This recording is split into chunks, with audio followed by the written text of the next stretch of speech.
Production funding for Behind the Headlines is made possible in part by A2H, engineers, architects, and planners, creating an enhanced quality of life for their clients and our community. More about A2H's services and markets is at a2h.com.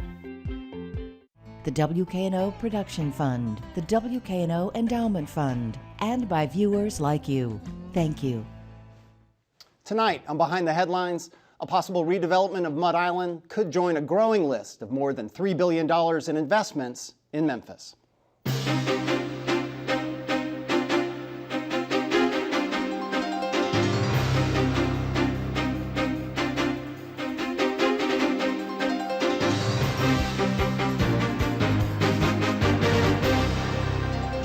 I'm Eric Barnes, publisher of the Memphis Daily News. Thanks for joining us. I'm joined tonight by Andy Cates, CEO of RVC Outdoors. Thanks for being here. Thanks for having me. And Bill Dries, senior reporter with the Memphis Daily News. And so we wanted to have you on the show because about a week and a half ago, you did a presentation of a commercial real estate group on all this investment in Memphis, lifestyle investment, so residential, skipping over manufacturing and commercial and so on, Bass Pro, entertainment things, offices, total about $2.5 billion. Yep. Since you did that presentation, St. Jude announced another. Didn't include St. Jude. Didn't include St. Jude. Another billion to billion and a half, depending on how you count it. Right. But also what happened, and we want to start here, is the city has released an RFQ for redevelopment of Mud Island, and you have already, on the record, expressed interest in redeveloping Mud Island. What are your plans for it? Why do you want to pursue it? What do you have in mind?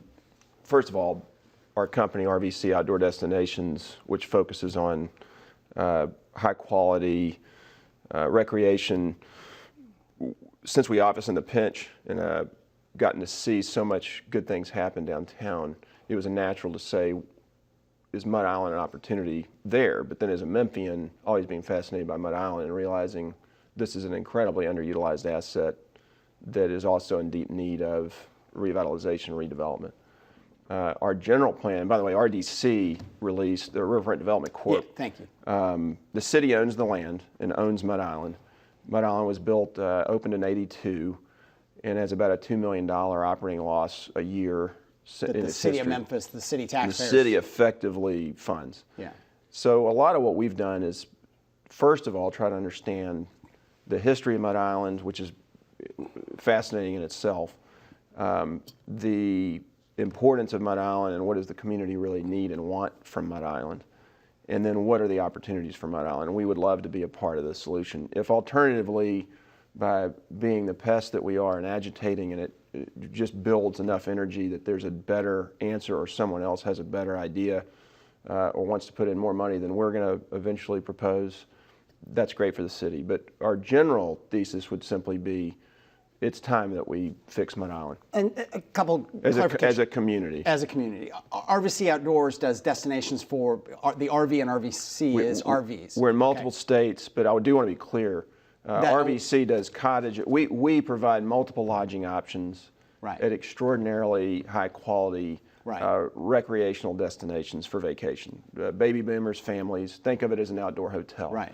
We're in multiple states, and we're proud of the work we're doing. It's a lot of fun, and go to our website and stay with us. Enough of the advertising. All right. But the answer would be no RVs at Mud Island. So we would clarify very quickly that RVs is not a part, won't be a part, and Right. need not be a part of our proposal. So some viewers of the show will know that you and I are friends, have been friends for a long time, and so I wanted to get a picture of an old Winnebago and Photoshop it onto Mud Island and put that up for and you. that would have obviously have led to. I'm looking and just for kill camera- all yeah. of your plans. Yeah, from the thank you, beginning. by the way. More seriously, you're looking at, do you know at this point what kind of private investment and what kind of public investment you'd be looking at? We don't, but I do.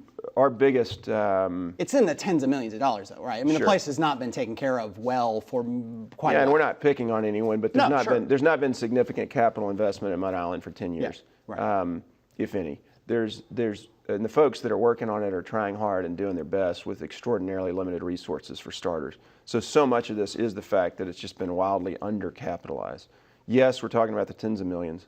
We are inevitably, our proposal, which is very much not final yet, and we're still doing a lot of our homework, inevitably, we are going to recommend, respectfully, that there be a model similar to the Memphis Zoo or Shelby Farms or Overton Park, which is a conservancy you sit on the board of, I believe, that you have a public or a nonprofit entity that consists of community leaders that oversees the future of that important asset.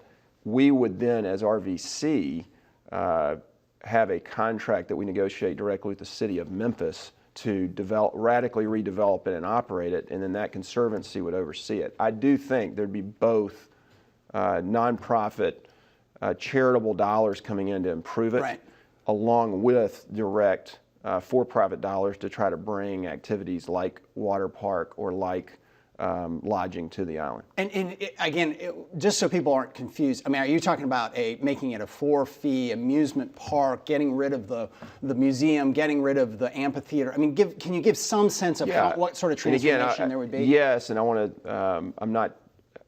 I'm not trying to weaken anything, but I do want to be clear. It's early. Yeah. And we are serious when we say this needs to be a community vision. So I can tell you some of the things that may be easier to tell you what we see as non-starters, or more importantly, more positively, that are requirements. The river walk, the model of the river needs to be restored and needs to be lifted up. And I think it's untouchable, in my opinion. I think that you start there. Right. The amphitheater I would put up there as well, where the amphitheater needs to be, frankly, both of them desperately need to be fixed, they need to be improved, and they need to be brought into this century. The rest of the existing infrastructure, I think, needs to be discussed. Yeah. And I will say that the museum has actually got some extraordinarily interesting components and some great collection issues. I mean, has a great collection. So I want to be clear. We don't know the history of that. I don't think the city or RDC knows the history of that. But it at a minimum needs desperately, and anyone involved would tell you this, it desperately needs at a minimum, it needs a major renovation. Yeah. Okay. Let's get Bill in here. And what direction? Go ahead. So does the general concept then, where is there room to add to that, to do the kind of outdoor experience that you do? There's, Bill, on the tip of the island, you've got effectively coming south to north. So if you're at the flagpoles looking at what is Beale Street Landing across Wolf River Harbor, there is actually a significant amount of land mass, which, by the way, has flooded. And there's more acreage. We're there a lot these days. There's more acreage than a lot of people realize in the river park. And I'm going to say Mud Island River Park as, when we refer to Mud Island, so many people think of Harbor Town as part of it. Everything I'm talking about is literally Mud Island, the river park, which, on a side note, we think that needs to be revisited as a name. If you're not from Memphis and you hear that you're going to go to Mud Island, that just needs to be revisited. We ought to think about that. Right. So I think there is room for water features. I think anything that goes there has to be architecturally and artistically thought out deeply. We're not proposing that you just go throw up. I'm very, very scared of the term theme park. I think most people are. I think if it's not authentic, if it's not Memphis, if it is not real and attractive to a very broad range of folks, starting with Memphians, it won't work. And as an example, rather than go restaurant that's a permanent restaurant, we'd rather focus on food trucks. Rather than have Budweiser do something there, it'd be insane not to go to Ghost River or Memphis Made or Wiseacre. So for starters, we believe less is more, in that you're not going and focusing on, although you must have an extraordinary vision and you've got to look at this whole thing as a massive redevelopment. We're not proposing that you go to set, hey, let's go try to put a 400-room hotel there tomorrow. Well, first of all, I wouldn't recommend that right now. And secondly, if you do that and you're wrong, you've got a problem. You got an albatross out there. And if you do what we inevitably, you're going to see that we'll inevitably propose. We are proposing steps that are very attractive, that are well done, that'll be designed well. But frankly, if we're wrong, they're not going to be permanently problematic. Right. Greenbelt Park, which is beyond the park borders at this point, has been a great success. Yeah. A lot of people go there. It's a very different Riverside view than Tom Lee Park. There's been some talk about perhaps extending that Greenbelt Park into the river park itself. What about that? It absolutely needs to be a part of what we consider. I think it's a logical conversation, and I think anything we do, we would lean toward extending public space into what is currently, quote, the river park. There's a ton of design issues around that. As an example, the River Terrace building, you'll remember River Terrace, and one of the main buildings as you approach through the parking lot at the existing river park, it physically cuts off the ability to walk or drive further south as you're going north to south. That needs to be revisited. In other words, if you extend Greenbelt Park, there are physically a number of issues you're going to have to resolve. I think you need to address them. In other words, it is absolutely got to be part of the conversation. I will add, for us, one of the challenges, and for anyone who looks at this, is if you do have all this public space extension and expansion, which again we believe is going to need to be part of the vision, by the way, it does bring up its own operational struggles.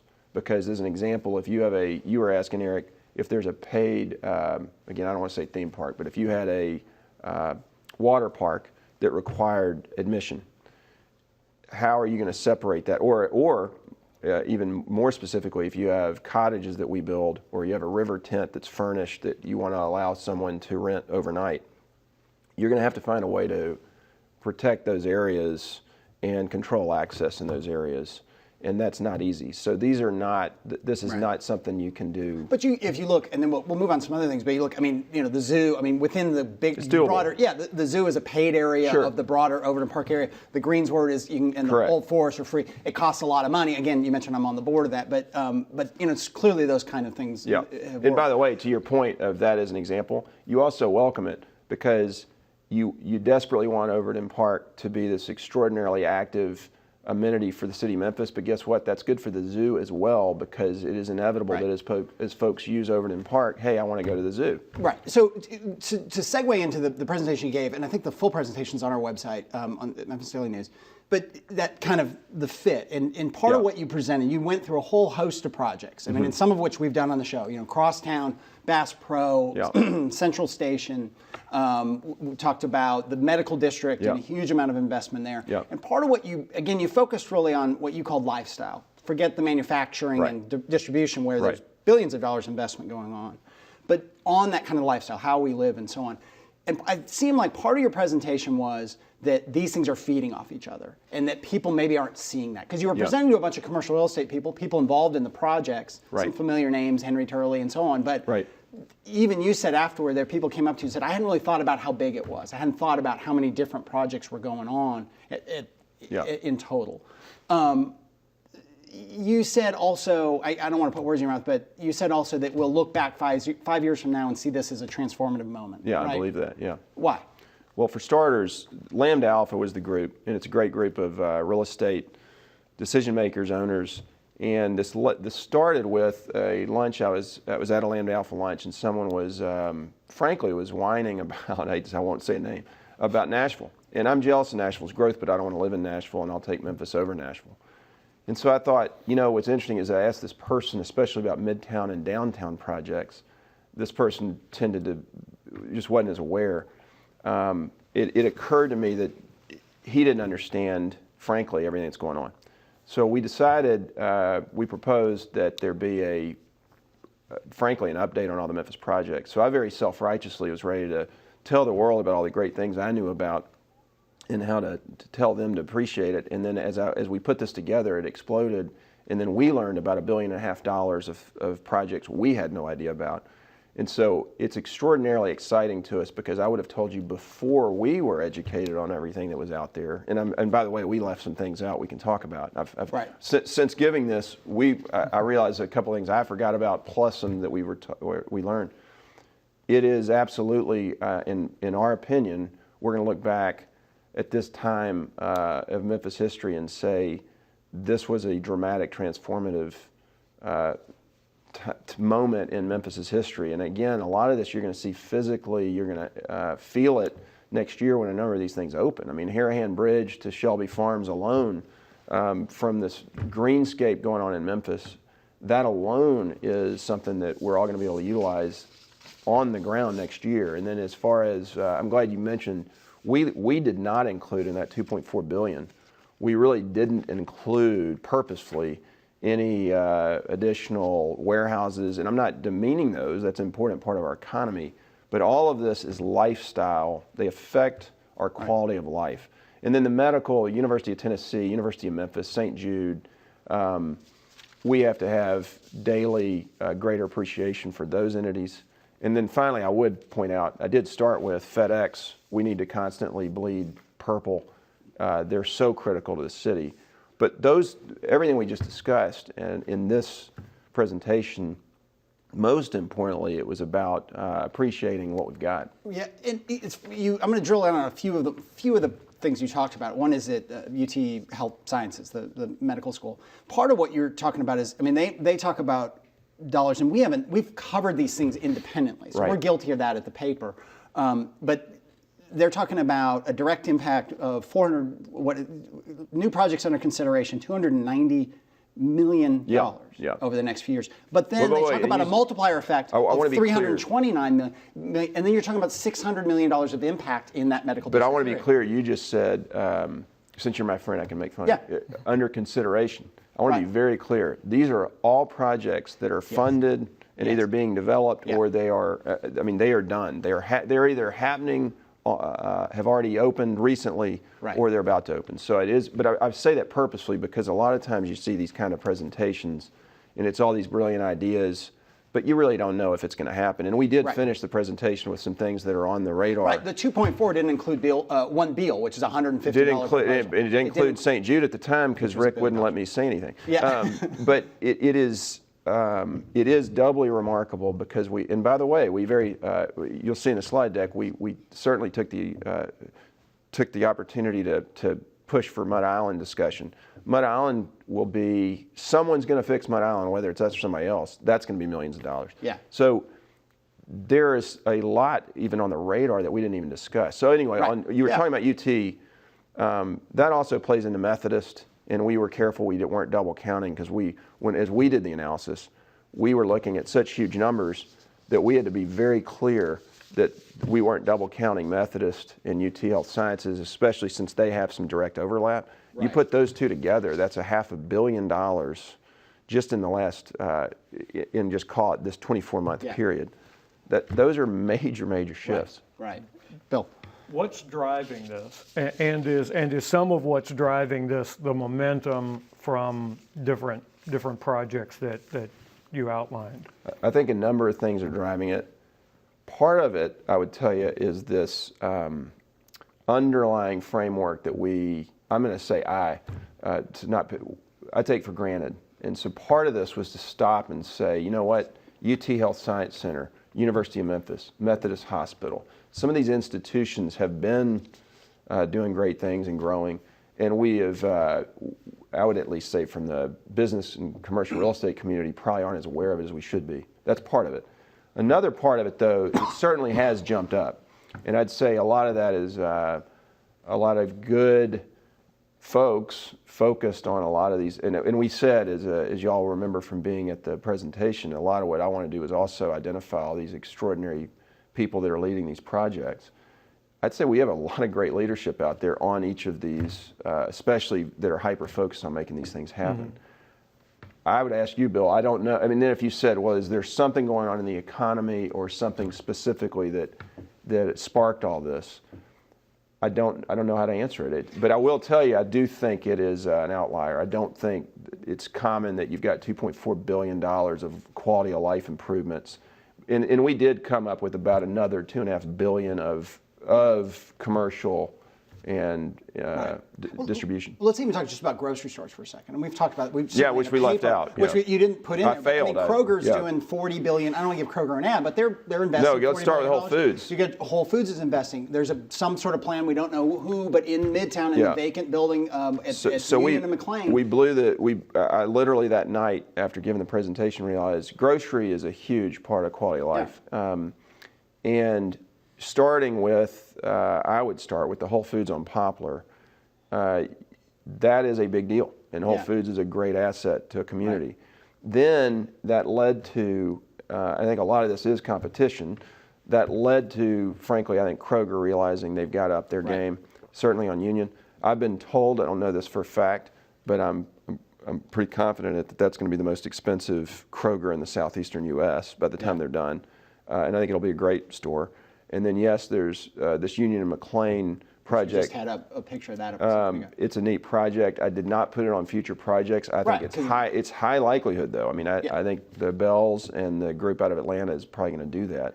How much of this, you talked about some of the great people leading it. Your family has been, your brother Staley, your dad, your mom and your dad being in Georgia, have been tremendously philanthropically involved in all kinds of projects. Your dad. So let's slap us on the back. I know. I mean, but there are a lot of folks like that in Memphis. I mean, there's a lot of great people in Memphis. The Hyde Foundation. Yeah. I mean, it's just, Hyde's have been phenomenal. Gave a shout at them, and it's really pretty remarkable. Yeah. The philanthropic, the groups. FedEx alone has been incredible. But even, and FedEx too. I mean, and I'm not giving enough. The Plow Foundation, there are a ton of them. But one interesting thing is, and I remember when Billy Orgel, who another great Memphian, whole lot of money in cell towers and so on, and was very involved in the school consolidation. When he stepped forward and is doing the redevelopment of the Tennessee Brewery, the quote we had was that, if you just want to make money, you can go build a strip center somewhere. Yeah. The Wilson family getting involved in Crosstown, which your brother owns that and kind of is involved with.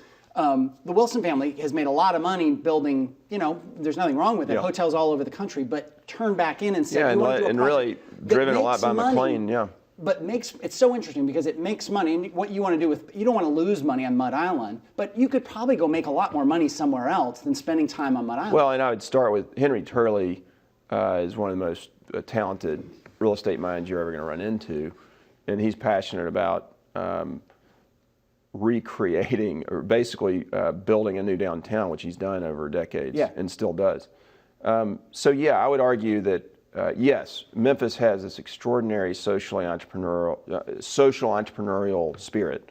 And you see that with Scott Morris at Church Health Center. You see that both in the nonprofit side and in the for-profit side. And by the way, if you really want to go to that level, Fred Smith could move FedEx and make a couple more dollars maybe in another city, but he's committed to Memphis, thank God, literally. And so but yes, we're very fortunate to have an incredible group of leaders, many of whom were at that, not all, but many of whom were at that lunch. And the other thing Bill was asking, what's triggered this? So much of this, frankly, was just which was fun I joked at the beginning of the deal that we were going to give a Donald Trump hat since we're going to take credit for all these projects other people are doing. So much of this is just great people doing things quietly and below the radar. So a lot of this, frankly, was just shining a light on this wonderful stuff where people aren't self-promoting. Their heads are down, they're focused. And I think what was really rewarding for bringing this up and why I think it has hit a positive nerve, is that people are so encouraged by the fact, hey, I'm in my world focused on my project or doing this, whether it's a business or nonprofit, and it's really rewarding to know that so many of these other great things are going on that I just don't have time to monitor, frankly. Right, and you coupled this with a call for people to defend Memphis as well, because while we're largely unaware of this combination and this synergy. You think it's important that we realize that there are good things going on. Yeah, and actually another great Memphian and a Memphis promoter, Larry Jensen, was there too, who's always been very good about that. And he and I were joking, both of whom have a lot of Texas experience. He was pointing out rightfully, if you go to Texas and criticize Texas, you're going to get punched. And we don't do that enough in Memphis. I mean, I'm extremely proud of Memphis. I think Memphis is a great city. We travel and spend a lot of time in business in a lot of other cities, and I want to come back here. I don't want to stay there. Thankfully, that is dissipating. I mean, a lot of that, even having the conversation about people being negative is wasted energy in a way. But most importantly, we do need to be better about defending the city, promoting the city proudly in a thankfully an authentic way. These are real things happening here. Well, and in recent years, we're painting murals on walls with big hearts that say, "I love Memphis." Yeah. There's a whole social media component Yep. to this that seems to be generational in some way. I think it is. You look at John Carroll and Shoes 901 as an example. They're on fire. I mean, that has been another one of these, I'd say branding, it's more than that, but their branding ideas has absolutely taken off. And so, but I agree with you on the generational side. One of the things we pointed out was, whether it be David Montague's Memphis Teacher Residency or Teach for America, there is a very significant population of purpose-driven, mission-driven young people that are bright as hell and are talented as hell. And they are coming here saying, I can serve and I can have this incredible quality of life. So I can have meaning in my life. I can also have a place in a community that I like with people that I like. And Memphis does have that hospitality, this extraordinary DNA. All right, that is all the time we have. I'm not just interrupting you because you're my friend, even though. So we got through this whole thing without laughing, and that was pretty good. Yeah, so, it is good. But thank you for being here. I'm proud very of you, much. Eric. For the full presentation, go to our website. Thank you, Bill. Thank you for joining us. Join us again next week. Good night. A2H. Engineers, architects, and planners, creating an enhanced quality of life for their clients and our community. More about A2H's services and markets is at a2h.com.